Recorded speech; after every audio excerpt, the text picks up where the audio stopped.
Hello बच्चों, नमस्कार। स्वागत है आप सभी का एपीजे क्लासेस में।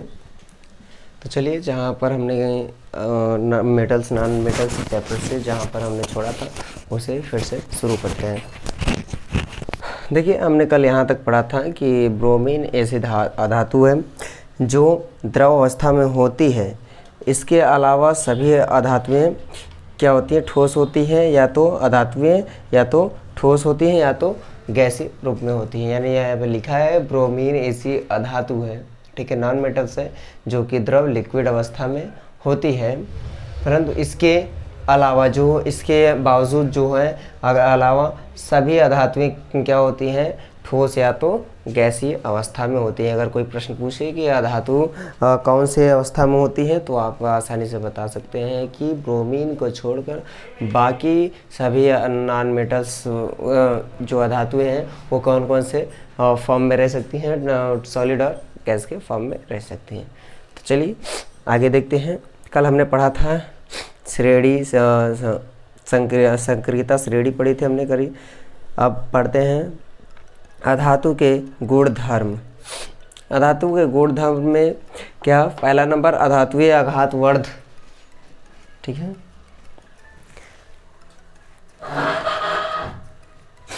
चल, फर्स्ट नंबर दिया गया है अधातुएं आघातवर्धीय नहीं होती है, ठीक है, मतलब इनमें चोट नहीं दिया जाता। कहने का अर्थ यह है कि इसमें क्या कर सकते हैं हम? अधातुएं आघातवर्ध्य नहीं होती है, उसमें आघात नहीं किया जा सकता। धातुओं के ऊपर घात नहीं दिया। जैसे लोहा मेटल्स था, लोहे पर जैसे हथौड़ा मारते थे गर्म करके तो वो उसका आकार शेप बदल सकते थे आप, ठीक है, लेकिन ये क्या धातुएं क्या है? आघातवर्ध्य नहीं है। दूसरा नंबर पॉइंट है अधातुएं तन्य नहीं होती हैं, वे भंगुर होती है। कहने का अर्थात यह है, इसका मतलब यह है धातुएं तन्य उसे ताना नहीं जा सकता है तथा वे क्या होती है? भंगुर होते हैं। अगला दिया है अधातुएं उष्मा की कुचालक होती हैं, यानी अधातुओं में क्या है कि उष्मा का संचालन नहीं होता है, ठीक। चौथा नंबर पॉइंट दिया है अधातुओं में चमक नहीं होती है, यानी जो नॉन मेटल्स होते हैं उनमें साइन नहीं होती है, चमक नहीं होती है। अगला अधातुओं के गलनांक एवं क्वथनांक अपेक्षाकृत कम होते हैं, मतलब अधातुओं के गलनांक एवं क्वथनांक अपेक्षाकृत कम होते हैं। कहने का अर्थात कि जो नॉन मेटल्स हैं उनका गलनांक और क्वथनांक क्या होता है? कम होता है, ठीक। अगला पॉइंट 6 नंबर दिया है अधातुएं कमरे के ताप पर ठोस, द्रव या गैस के रूप में हो सकती हैं। अधातुएं कमरे के ताप पर ठोस, द्रव या गैस के रूप में हो सकती हैं। जो नॉन मेटल्स हैं रूम में क्या हो सकती हैं? रूम के टेम्परेचर पे क्या हो सकती हैं? ठोस, द्रव, गैस, यानी तीनों रूपों में हो सकती है, ठीक है। अब चलिए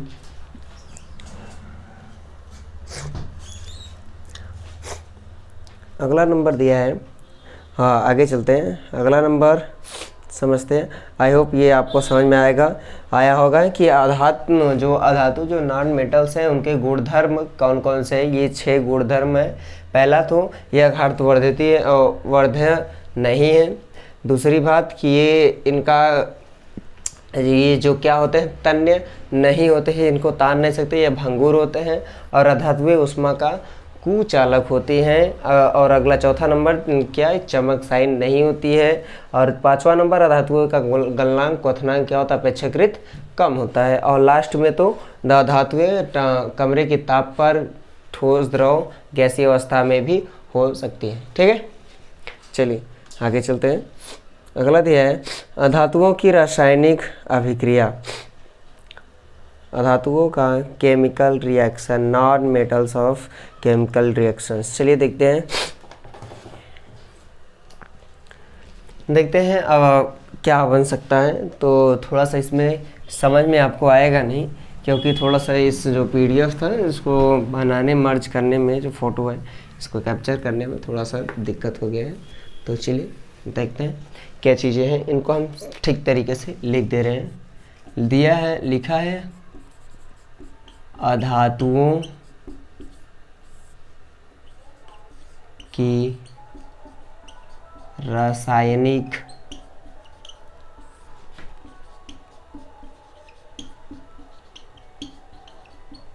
अभिक्रिया। ठीक है, चलिए फर्स्ट नंबर है ऑक्सीजन के साथ अधातु की अभिक्रिया। ऑक्सीजन के साथ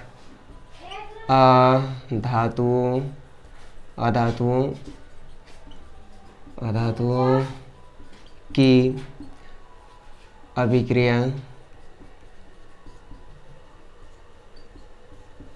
देखिए कह रहा है कि जो ऑक्सीजन है, ठीक है, O2, वो क्या कर रहा है, नॉन मेटल के साथ केमिकल रिएक्शन कर रहा है। तो उसमें जो नॉन मेटल्स हैं उनका केमिकल रिएक्शन कराना किसके किसके साथ कराना, तो पहला पॉइंट दिया है ऑक्सीजन के साथ नॉन मेटल्स का अभिक्रिया कराना है। तो देखिए करते हैं, ये है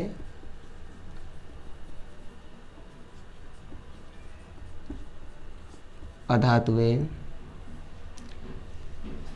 ऑक्सीजन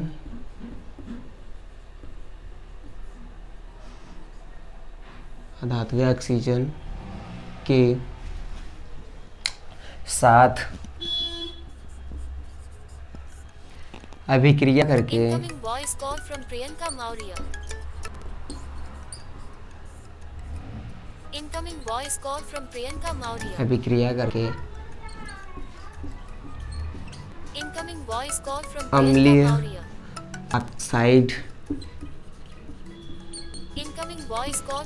अम्लीय ऑक्साइड बनाती है।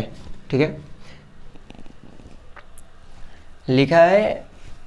अब देखिए ये जो लिखा है ये तो आपको समझ में आ रहा है, नॉन मेटल प्लस ऑक्सीजन। ठीक है, केमिकल रिएक्शन कराया गया नॉन मेटल ऑक्साइड्स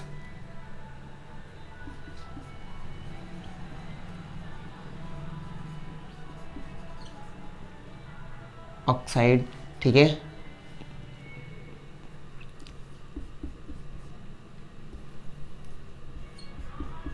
ऑक्साइड, ठीक, नॉन मेटल्स ऑक्साइड्स। कहने का अर्थात यह समझिएगा कि अधातुएं जो नॉन मेटल्स हैं उनका केमिकल रिएक्शन कराना है, अभिक्रिया करानी है। तो पहले हम किससे कराएंगे, ऑक्सीजन के साथ नॉन मेटल की अभिक्रिया कराई है हमने।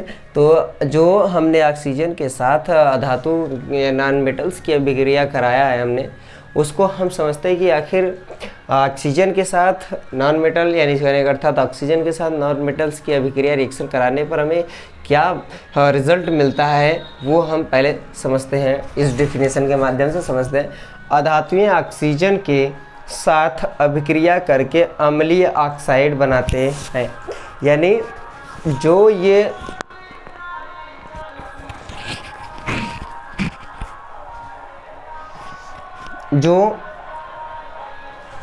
अधातुएं नॉन मेटल्स ऑक्सीजन के साथ अभिक्रिया करने के बाद अम्लीय ऑक्साइड बनाती हैं, उनको देखिए यहाँ पर साफ सही शब्दों में लिखा गया है कि क्या वास्तव में जो डिफिनीशन कह रहा है उसको इस फॉर्मेट के जरिए आपको बताया गया है। तो देखिए नॉन मेटल्स प्लस के ऑक्साइड जब आपने बनाया, जब केमिकल रिएक्शन कराया तो नॉन मेटल्स यानी अधातु ऑक्साइड क्या होगा आपको मिलेगा।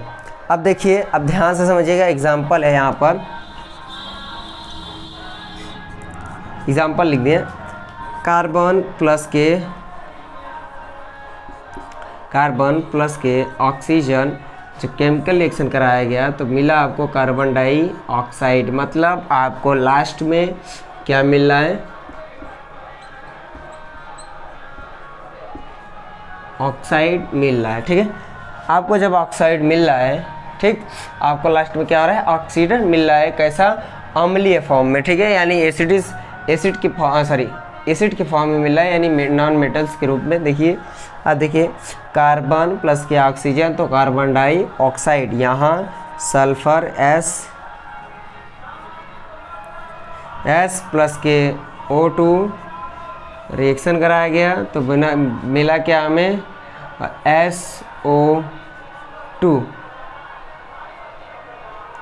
SO2 सल्फर डाइऑक्साइड, ठीक है, sulphur dioxide, sulphur oxide, sorry sulphur oxide,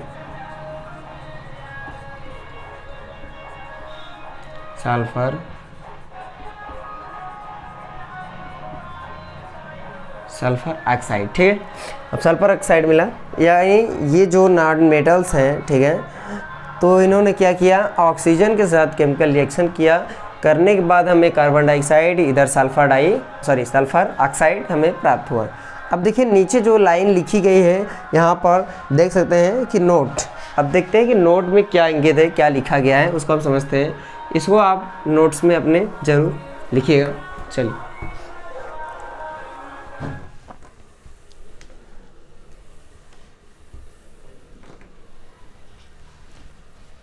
चलिए आगे देखते हैं। आगे लिखा है ये नोट्स को समझते हैं। नोट्स में लिखा है यहाँ पे, अधातुओं के ऑक्साइड अम्लीय प्रकृति के होते हैं एवं जल में घुलनशील अम्ल बनाते हैं, ठीक है। यानी जो नॉन मेटल्स होते हैं, नॉन मेटल्स के ऑक्साइड एसिड नेचर के होते हैं, ठीक है, यानी अम्लीय प्रकृति के होते हैं। ये जल में घुलकर अम्ल बनाते हैं, ठीक है। मतलब ये क्या हो सकते हैं, अम्ल में घुलकर एसिड बनाते हैं, ठीक है। कौन, नॉन मेटल्स ऑक्साइड के, ठीक है। मतलब अधातुएं जो अधातुएं हैं वो क्या है, ऑक्साइड के, ठीक है। यानी अधातु के ऑक्साइड अम्लीय, यानी जो नॉन मेटल्स है उनके ऑक्साइड्स क्या होते हैं, अम्लीय प्रकृति के होते हैं, और वो क्या करते हैं कि जल में घुल करके अम्ल बनाते हैं, ठीक है, एसिड बनाते हैं। चलिए देखते हैं क्या कहता है। CO2 कार्बन डाइऑक्साइड प्लस के H2O जल को जब यहाँ पर केमिकल रिएक्शन कराया गया तो हमें मिला H2CO3, ठीक है, यानी कार्बोनिक अम्ल। क्या मिला, कार्बोनिक अम्ल। अब देखिए उस डिफिनेशन को आप याद करेंगे जो हमने पहले पढ़ा है, ठीक है, या फिर ये जो नोट्स है, ये जो नोट लिखा गया उसका अर्थ सेम इसमें इंगित मिल रहा है। देखिए क्या रहा है कि अधातुओं के ऑक्साइड अम्लीय प्रकृति के होते हैं एवं जल में घुलकर अम्ल बनाते हैं। अब देखिए, ये देखिए ऑक्साइड है, ठीक है। अब ये ऑक्साइड किसके साथ, जल के साथ, वहाँ पर लिखा है जल के साथ क्या करते हैं, जल के साथ केमिकल रिएक्शन करते हैं तो हमें क्या बाद में प्राप्त होता है। अब देखिए क्या कह रहा है, घुल कर क्या देते हैं, अम्ल बनाते हैं, ठीक है। तो जब ये कार्बन डाइऑक्साइड जल जब केमिकल रिएक्शन किए तो हमको क्या मिलेगा, कार्बोनिक अम्ल H2CO3 मिल गया। अब देख चलिए दूसरा नंबर दिया है, ठीक, अम्लों के साथ अभिक्रिया, ठीक है, एसिड्स के साथ अब अभिक्रिया कराना है किसका, अधातु का, ठीक है, नॉन मेटल्स का। समझते हैं, अधातुएं सल्फ्यूरिक अम्ल एवं नाइट्रिक अम्ल के साथ अभिक्रिया करती हैं। अधातुएं सल्फ्यूरिक अम्ल एवं नाइट्रिक अम्ल के साथ अभिक्रिया करती हैं। यानी जो नॉन मेटल्स हैं उनको समझाया गया है आपको कि वो क्या करती हैं, धातुएं सल्फ्यूरिक अम्ल एवं नाइट्रिक अम्ल के साथ अभिक्रिया करती हैं। तो एग्जाम्पल के तौर पर यहाँ पर उदाहरण, सल्फर, यानी सल्फ्यूरिक प्लस 2H2SO4 लिया दिया ना, और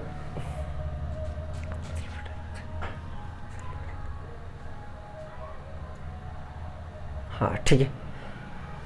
अब देखिए सल्फर डाइऑक्साइड यहाँ मिला और जल यहाँ में मिला। यहाँ पर हमें बोल रहा है कि आपको नाइट्रिक अब बोल रहा है, ध्यान से सुनिए, अधातुएं सल्फ्यूरिक अम्ल व नाइट्रिक अम्ल के साथ अभिक्रिया करती है, रिएक्शन करती हैं। तो उदाहरण यहाँ पर लिखा गया है, इसने क्या किया, सल्फ्यूरिक अम्ल, ठीक है, और नाइट्रिक अम्ल किसी या ठीक है, किसी एक का जब रिएक्शन कराते हैं तो हमको क्या मिलता है, सल्फर डाइऑक्साइड और जल हमें प्राप्त होता है। अब नीचे और एक और एग्जांपल दिया है, एक एग्जांपल आई थिंक समझ में आ गया होगा, दूसरा एग्जांपल भी देख ही लेते हैं।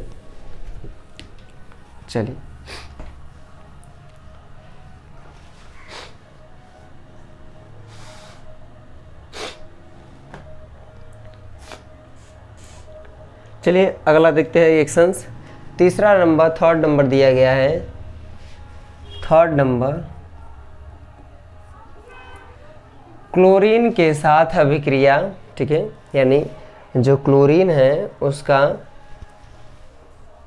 क्लोरीन के साथ अभिक्रिया कराना है, किसका, अधातु का, यानी नॉन मेटल्स का क्लोरीन के साथ जब अभिक्रिया करता है तो क्लोराइड बनाता है, ठीक है, क्लोराइड।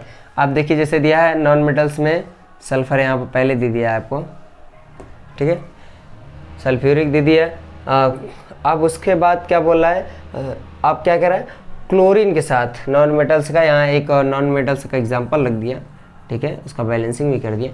उसके बाद क्या किया उसने, क्लोरीन के साथ अभिक्रिया करा दी, Cl2 के साथ अभिक्रिया करा दी, तो हमको क्या मिला, सल्फर मोनोक्लोराइड हमें मिला, ठीक है, H2 क्या होता है, सल्फर मोनो, ठीक है, क्लोराइड हमें प्राप्त हुआ। जैसा कि हमें ये टॉपिक यानी जो ये हेडिंग है हमें कह रहा है कि क्लोरीन के साथ जब अभिक्रिया करता है नॉन मेटल्स तो क्या होता है, कोई पूछ सकता है कि जब क्लोरीन के साथ नॉन मेटल्स की अभिक्रिया होती है तो हमें क्या प्राप्त होता है, तो आप कह सकते हो जब अधातुओं का क्लोरीन के साथ अभिक्रिया की जाती है तो हमें क्लोराइड प्राप्त होता है। एग्जाम्पल के तौर पर आप 2s प्लस Cl2 रख दीजिए और उसके बाद दे दीजिए H2Cl2 सल्फर मोनोक्लोराइड, ठीक है। चलिए आगे चलते हैं। आगे दिया है चौथा नंबर, हाइड्रोजन से अभिक्रिया। अब नॉन मेटल्स का हाइड्रोजन के साथ अभिक्रिया करने पर क्या चीज़ें हमें प्राप्त होती हैं, क्या हो, कैसे होता है वो समझते हैं। तो चलिए देखिए, दिया है अधातुएं हाइड्रोजन के साथ अभिक्रिया करके सहसंयोजक हाइड्राइड बनाती हैं, ठीक है, यानी जो हाइड्रोजन के साथ नॉन मेटल्स है, यानी ये जो हाइड्रोजन है, अब ये नॉन मेटल्स है, ये रासायनिक अभिक्रिया केमिकल रिएक्शन करके क्या बनाता है, आपको क्या देता है, सहसंयोजक हाइड्राइड देता है H2S, ठीक है। चल अगला चलते हैं, देखते हैं अगला दिया है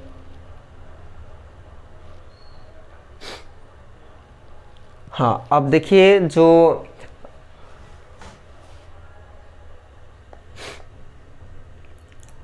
देखिए हमने क्या पढ़ चुका, हमने जो टॉपिक्स थे पिछले कई सारे उनको भी हमने क्या किया, पढ़ लिया है।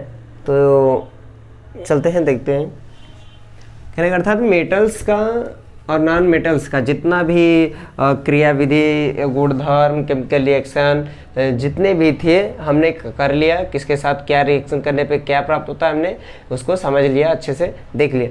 तो अब चलिए अब चलते हैं कुछ टॉपिक्स को, और जो अन्य जो टॉपिक्स हैं उनको भी ध्यान देना जरूरी है। तो चलिए देखते हैं।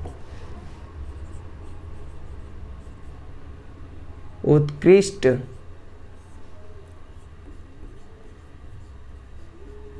गैसों के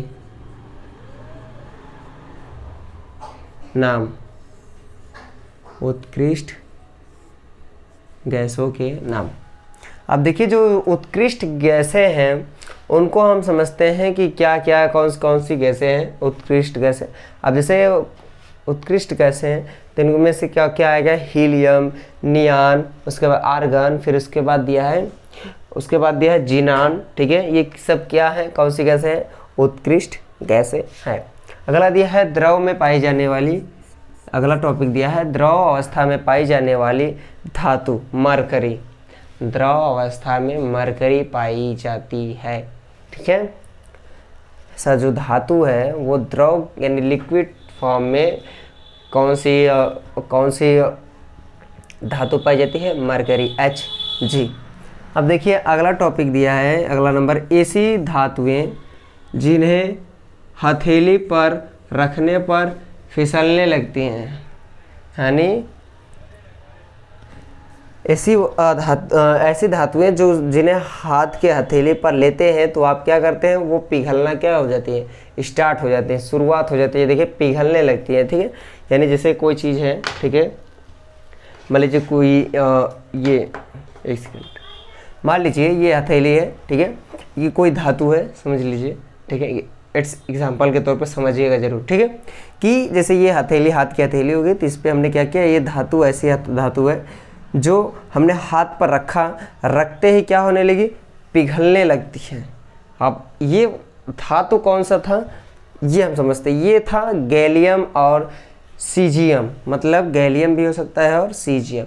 मान लीजिए गैलियम मेटल्स है, ठीक है, अब इसको हमने हाथ पर रख दिया, ये क्या होने लगेगा, ये पिघलना शुरू कर देगा, ठीक है। अभी वैसे अगर सीजियम हो हमारे पास, मान लीजिए ये सीजियम मेटल्स है, तो हम इसे हथेली पर रखेंगे और ये भी हाथ में ऐसे रखेंगे तो क्या हो जाएगा, पिघलना शुरू हो जाएगा, स्टार्ट हो जाएगा, ठीक है। चलिए आगे चलते हैं, बढ़ते हैं, देखते हैं।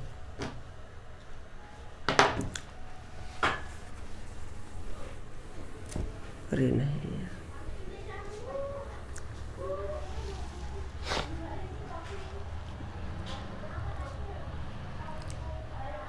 अब देखिए नीचे दिया गया है टॉपिक, थोड़ा और ऊपर कर लेते हैं इसको, फिर देखते हैं कि क्या चीज़ें हैं, ठीक है।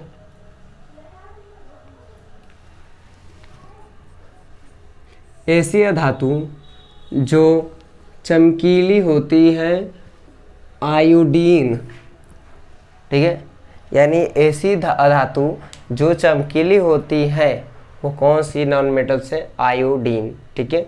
आयोडीन क्या होता है, चमकीला होता है, वो क्या होता है, अधातु, ठीक है। आयोडीन, ठीक है, वो क्या होता है, अधातु है, नॉन मेटल से, लेकिन वो क्या होती है, वो चमकती रहती है, ठीक है। चलिए आगे देखते हैं। अगला दिया है, ये टॉपिक्स हैं। अगला है एशिया धातु जो विद्युत की सुचालक होती है, ग्रेफाइट, यानी जो सुचालक होती हैं, ऐसे भी मतलब ऐसे अधातु जो विद्युत का क्या करती है, सुचालन करती है, ना कि कुचालन, ठीक है। यानी विद्युत धारा प्रवाहित की जा सकती है, उसमें संचालित हो सकता है, उसमें करंट्स प्रवाहित हो सकते हैं, ऐसे कुछ जो धातु है उनमें से एक ग्रेफाइट भी है, ठीक है। अब चलिए देखते हैं जो बेस साल्ट है, सॉरी जो बेस है, ठीक है, क्षारीय धातु, बेस मेटल्स, जो बेस मेटल है, ठीक है, उनको समझते हैं कि lithium sodium potassium, lithium sodium potassium, lithium sodium potassium, ये वो धातु हैं जो क्या होते हैं, क्षारीय होते हैं, ठीक है। Basalt, sorry base metals. हम देखिए अपर रंग,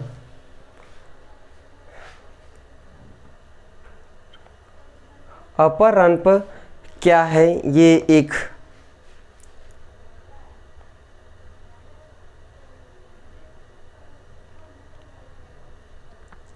समझते हैं, अच्छा ये क्या है, ठीक है।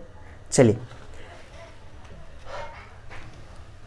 अपर रन पर क्या होता है, कार्बन एशिया धातु है। अपर रन क्या है, ऐसी धातु है जो विभिन्न रूपों में पाई जाती है, प्रत्येक रंप को अपर रंप कहते हैं, ठीक है। हीरा कार्बन का एक अपर रंप है, यह सबसे कठोर प्राकृतिक पदार्थ है, इसका गलनांक एवं क्वथनांक बहुत अधिक होता है। कार्बन का एक अन्य अपर रंप ग्रेफाइट जो विद्युत का सुचालक होता है। जो अपर रंप है वो होता क्या है, कार्बन एशिया धातु जो विभिन्न रूपों में पाई जाती है, ठीक, कार्बन एशिया धातु है जो नॉन मेटल्स है, जो विभिन्न रूपों यानी कई रूपों में पाई जाती हैं। प्रत्येक रंप को अपर रंप कहते हैं। प्रत्येक रंप को अपर रंप कहते हैं। जैसे लिख दिया, हीरा कार्बन का एक अपर रंप है। हीरा कार्बन का यानी हीरा कार्बन का एक अपर रंप है। यह सबसे कठोर प्राकृतिक पदार्थ है। ठीक है, यह क्या होता है? सबसे कठोरतम पदार्थ होता है। इसका गलनांक एवं क्वथनांक सबसे मतलब बहुत अधिक होता है। ठीक है, कार्बन का एक अन्य अपरंप ग्रेफाइट, जो विद्युत का कार्बन का एक अपरंप और भी है जो क्या होता है, जो कि ग्रेफाइट है। वो क्या करता है? विद्युत का सुचालन करता है। ठीक है, चलिए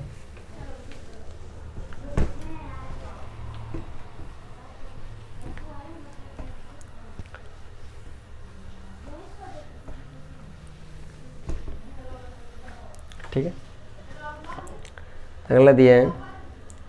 चलिए अब पार्ट 2। ठीक है,